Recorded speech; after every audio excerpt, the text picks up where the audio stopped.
Hello guys, welcome back to the channel, welcome back to the garage. I hope everyone is having a good week this week. For me, it has been a bit of a hectic week at work. It is buck and doe season, or buck season here in Pennsylvania for shotgun and rifle. But I have only made it out, I think, Tuesday this week, other than opening day. I went out with my brother and my dad and all. Anyhow, really hectic week at work, so by the time I've been getting home, I've only been able to get one or two little jobs done on the race truck, which we'll go into in a second. But one good thing with all that work, I was able to drop the truck off and have new tires put on it. So as you can see, the truck definitely has a bit more of a aggressive look to it now with these tires. These are Nitto Terra Grappler G2s. Certainly very happy with them and how they make the truck look. These are a 305 55 20, and the previous tires, which I had Kumos, but they're the same Nitto 420-esque tire that a lot of people run, and that is a 305 50 20. So that aspect ratio difference of a 50 to a 55 tire basically makes these tires 1 inch taller than the other ones. So this is a 33 by 12, but yeah, with that aggressive tread, definitely makes this truck look a lot meaner, that's for sure. These tires do ride a little rougher, but they are the appropriate ply tire for the truck. These are a 10 ply tire, so that's why they ride a little rougher. It is actually, you know, it's a ply tire that should be on the thing rather than running a softer tire like a 420 or the Kumos that were on it. So very happy about that, and we are good to go for this winter with that truck. So on to the race truck. Basically, a lot of what I got done this week was little stuff. I drained the oil out of it. I already had the coolant out of it. I also adjusted the valves. I cleaned up the head a good bit, got as much of that oil and coolant out of there as I possibly could. I also pulled the water pump, which we will go into here in a second, but just little jobs, cleaning all that stuff out of the valve train there. That was time consuming and a bit of a pain in the ass. Also, I got all our parts cleaned up. There's our water pump. Got all our parts cleaned up, our rocker box, our injector wire harness / valve cover gasket, our valve cover, everything's cleaned up and ready to go back in. So you might be wondering, you know, why are you adjusting the valves? Why are you pulling the water pump, all that? Well, upon my research of why did this thing blow that particular freeze plug, and I'm not saying that we don't possibly have had de-icing issues or we don't possibly have some sort of engine issue, we don't know that yet. But what a lot of guys are saying, and what I found a lot of information, guys are saying when you spin these engines up to say 4,000 RPM and higher a lot with a factory water pump, it has a tendency to build pressure inside the block, and that's what actually pops those freeze plugs. So our fleece coolant bypass is a thermostatically controlled bypass, we'll say. So that goes all off of temperature. It's not really designed to help relieve our issue, from what I understand. But if you look at the freeze plug that we blew, this yellow line right here, it's right in the middle of where that meets. So I can only assume that that would be the highest pressure point in the cylinder head. So what guys say to do is either run an electric water pump, you know, if you have the soft plug still in there, run an electric water pump, or clip the factory water pump. So that's going to be kind of like our starting off point tonight, is we're going to clip the factory water pump. Any of the pictures I've seen of this, guys do it with a 5-blade metal one. I guess on like I guess it's like a 5.9 pump. I'm not sure. Our water pump is actually a 7-blade plastic. So we're gonna kind of do we'll get into that in a minute. So that's our starting point, is we're gonna mess with our water pump, get that back installed, and then we are gonna do some oil changes and flush the coolant system, trying to get everything cleaned out and get all that cross-contamination out of there. But you might be thinking, well, Tom, you know, you gotta get a freeze plug in there, otherwise it's just gonna do it again. You know, you got an open hole. Well, check this out. We took care of that last night. And while you're checking that out, I'm gonna take advantage of the limited light I got left. I'm gonna go hop in the stand for a little bit and see if we can come across Bambi. I'll get back with you guys after this clip. Tonight's little activity before bed is we're gonna replace this freeze plug that blew out of our head. So I actually have two in case I make a mistake. We have, you know, another go at it, but I got these. I was going to get a Cummins one, but nobody local had it. So I ended up calling Miller's Machine Shop. Miller's is the machine shop that we took the head for Caitlin to last year. They cleaned it up for us and crack checked it, and well, it was no good, but that's really my only dealings with them. Now, they're very well known in the area. I know my buddy said years and years ago he took like a lawnmower head or a four-wheeler head over there and they put valves in it for him.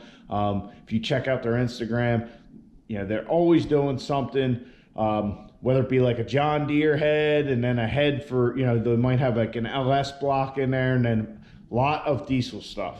Go into that shop. There are all kinds of Cummins engines all over the place, Cummins heads.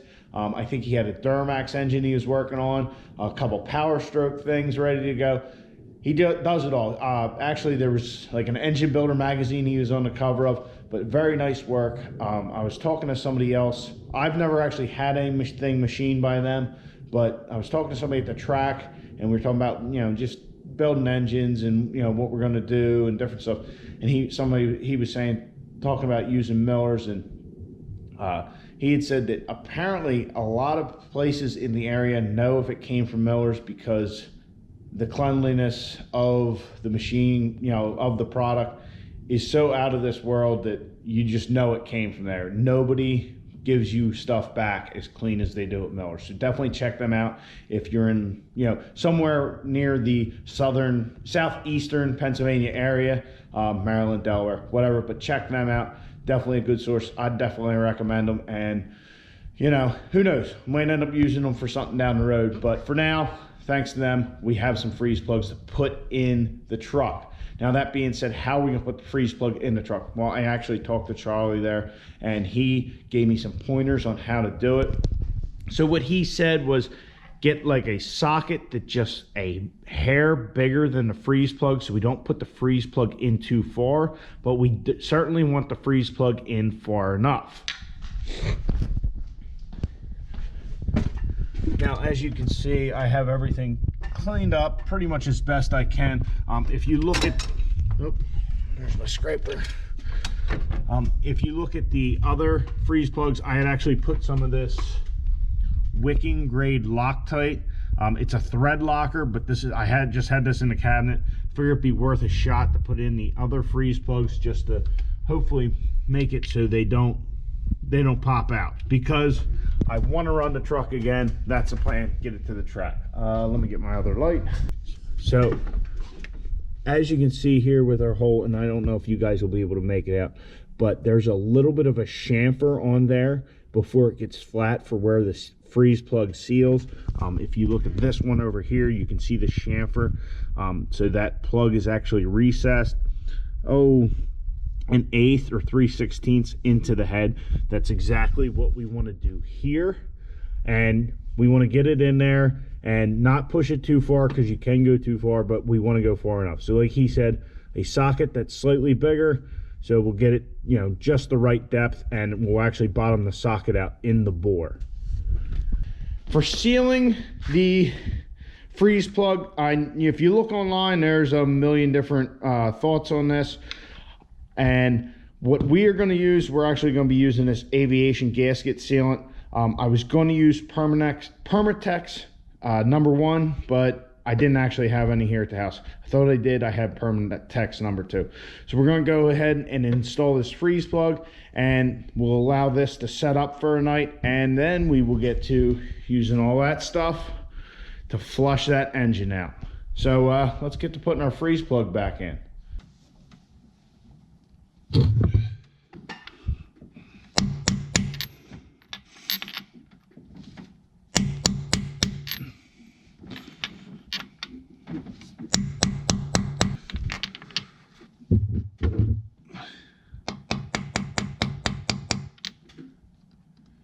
so our freeze plug's in with the aviation sealer on it. It looks pretty square. It looks like it's down in the chamfer just as deep as the rest of them. So I think we are good. Only time will tell whether that is going to last.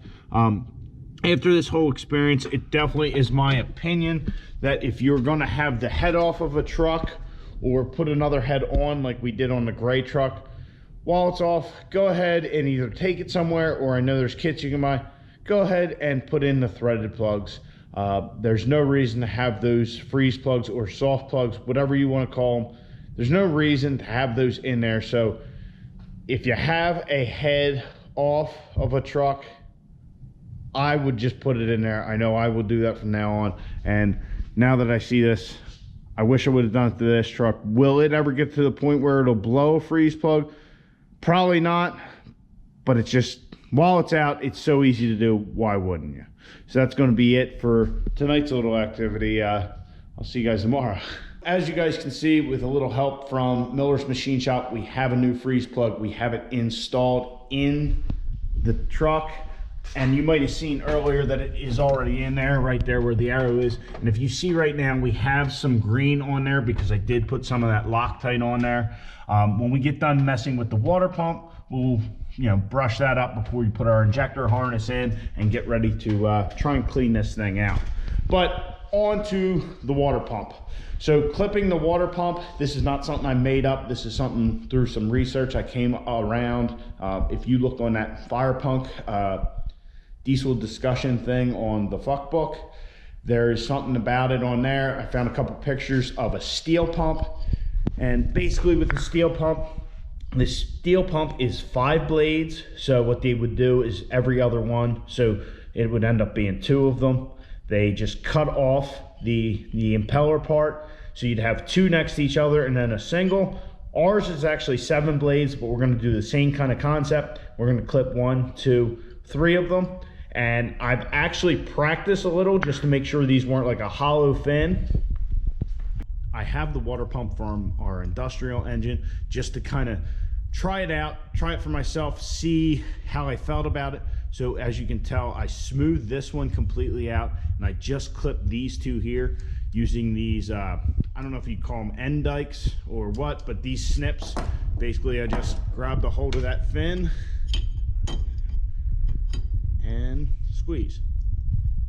Of course, now I can't. That one's too short.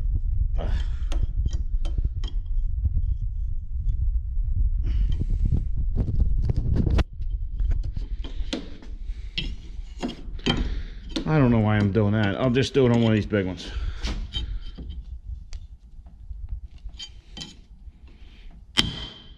So that easy, we can clip our water pump. So that's what we're going to do over here. I haven't decided whether to just shorten all of them up like this or whether to smooth them out. But we will use a right angle drill and an end grinder that I use to, basically hog it out and then fine tune it just to smooth it. So we're going to go ahead and start that, get our water pump back installed, get our injector harness and all that on, and get this pig back together and see what she does.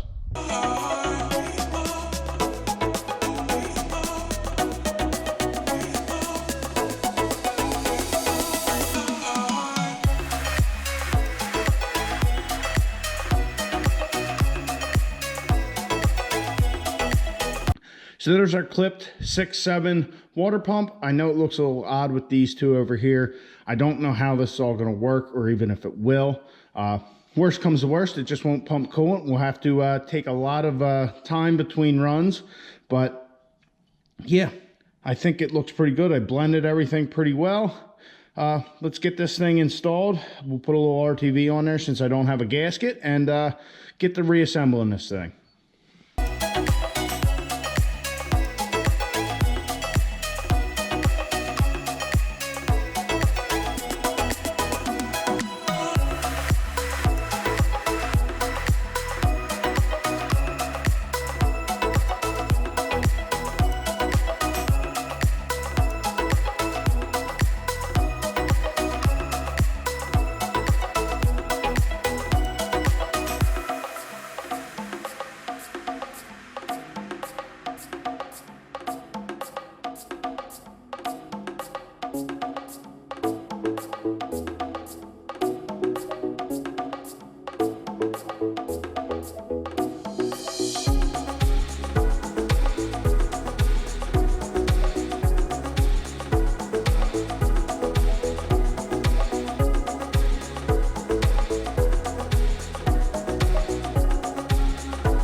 right, we're full of oil. We got a new oil filter. I also put an oil gauge, oil pressure gauge, well, just a pressure gauge, but it's on our oil filter housing, so that should give us an accurate reading for our oil pressure, because somebody had commented that the oil pressure on these 4th gens on the dash is actually just a like a computed value. So we're going to actually see what our oil pressure is, make sure we got it and all that.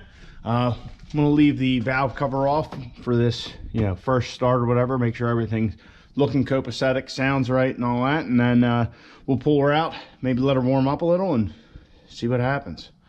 We're definitely going to do at least one oil change tonight. We'll see. I cleaned the radiator out a few times, or radiator. I know everybody likes giving me shit about that, but anyway, flushed that a few times trying to get all the oil out. There's still a little bit in there, but I'm hoping once we get everything heated up and all that and we drain stuff, we're not going to probably bring it up to full temperature, just get it a little warmed up and go from there. So I'll probably start it and then stop it, pull it out into the driveway, so that way our hood stack's not, you know, polluting the whole garage. But yeah, let's start this pig and see what happens.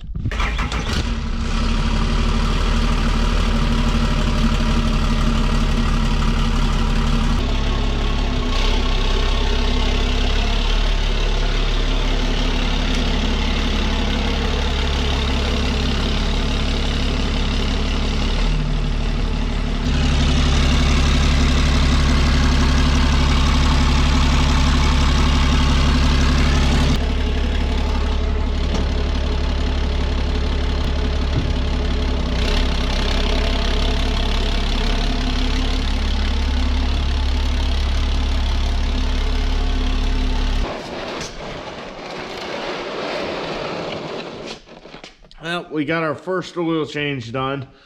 Looks better than it did before, but still looks like shit, smells like shit. So we can change the filter, put some more oil in it, and warm her up again and see how it does. Yeah, there's shit in everything from everywhere.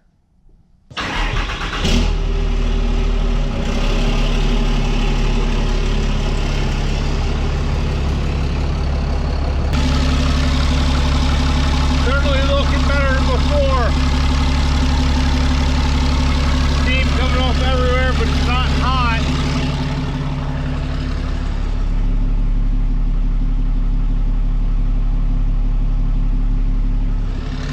Might have to do a few more oil changes, I don't know.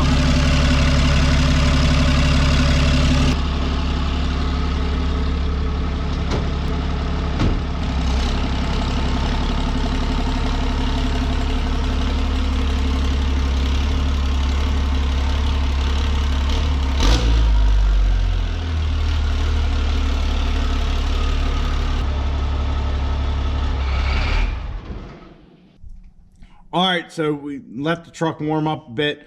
The oil's looking a lot better than it did before. Doesn't look like there's much coolant in it, if any. It's definitely looking a lot better. So we're doing a good oil change. The truck's nice and hot. We're gonna get all the oil out of it. I'm gonna let it sit overnight. We'll look at it in the morning, see what we got. Maybe we'll do another oil change with the cheap oil and a new filter, and then put the good stuff back in. But we are good to go.